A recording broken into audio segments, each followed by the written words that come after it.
ওয়ালের থেকে টাইলস খুলে পড়ে যাওয়ার তিনটি প্রধান কারণ। এই তিনটি কারণ আমি আজকে আপনাদের সাথে বলবো।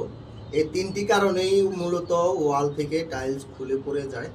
আপনারা যারা বাসা বাড়িতে কাজ করান, যারা বাড়িওয়ালারা আছেন, আপনারা সবসময় এই জিনিসটা সতর্ক থাকবেন। এই তিনটা জিনিস যদি আপনার পারফেক্ট থাকে, তাহলে আপনার ওয়ালের টাইলস কখনোই খুলে পড়বে না, ইনশাল্লাহ অনেক দিন টেকসই হবে।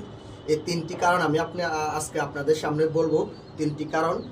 তিনটি কারণের মধ্যে সর্বপ্রথম মূলত 1 নাম্বার কারণ হচ্ছে, আমরা যখন ওয়ালটা কাজ করি, এই ওয়ালটা যেদিন কাজ করি আমরা ওই দিনে ভিজাই। টাইলস মিস্ত্রিরা যেই দিন কাজ করে ওই দিনে ওয়ালটা ভিজায়। আসলে মূলত এটা না।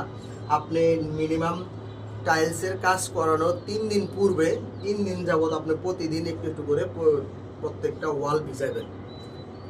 3 দিন ভিজানোর পরে 4র্থ দিনের মাথা টাইলস মিস্ত্রি ডাইকা কাজ করাবেন। তাহলে টাইলস মিস্ত্রি আর একটু ভিজিয়ে নেবে, আপনার ওয়ালের টাইলসটা খুলে পড়বে না। এটা হচ্ছে 1 নাম্বার কারণ। দ্বিতীয় নাম্বার কারণটা হচ্ছে, আমরা যখন এই কলমগুলোর মধ্যে যখন এই মাথাগুলো চোস করি, কলমের মাথাগুলো যখন চোস করি, দেখা গেছে চোস করার পরে আপনার যেই টাইলসের যে একটা ডাস থাকে, যে বালুটা থাকে, ওই বালুগুলা টাইলসের গায়ে লাইগা থাকে। তখন টাইলস মিস্ত্রিরা একটু তাড়াতাড়ি করার জন্য দেখা গেছে টাইলসটা ধোয় না ধুয়ে এভাবেই লাগায়। আর এই কারণটাই মূলত প্রধান, যে টাইলসটা এই জন্য খুলে পড়ে যায় না। ওইটা বালুটা থাইকা জায়গা, বালুটা কিন্তু আমাদের যে ভিজা বালু মশলা আছে ওটার সাথে অ্যাডজাস্ট হয় না, যার কারণে টাইলসটা খুলে পড়ে যায় না। আর 3 নাম্বার কারণটা হচ্ছে যখন দেখা গেছে এই যে দরজার সোকাটের টাইলসগুলা কিন্তু খুলে পড়ে যায়। একটু এদিকে আসো। এই যে সোকাটগুলা আছে, এই যে সোকাটগুলা আছে, এই সোকাটের কিন্তু এই টাইলসগুলো কিন্তু মূলত বেশিরভাগ খুলে পড়ে যায়।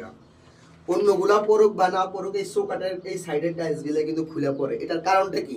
এটার কারণটা হচ্ছে, সব সময় এখান থেকে প্রায় 2 সুতা বা 5 মিলি, 2 সুতা বা 5 মিলি গ্যাপে রাখতে বলবেন টাইলসগুলোকে।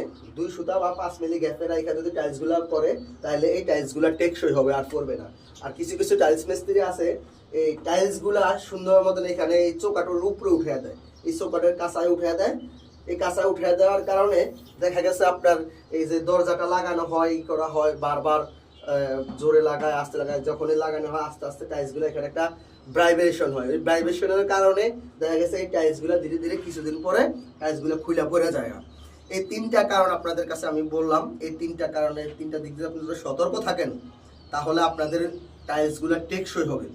আপনারা আমাকে অনেকেই বলেন যে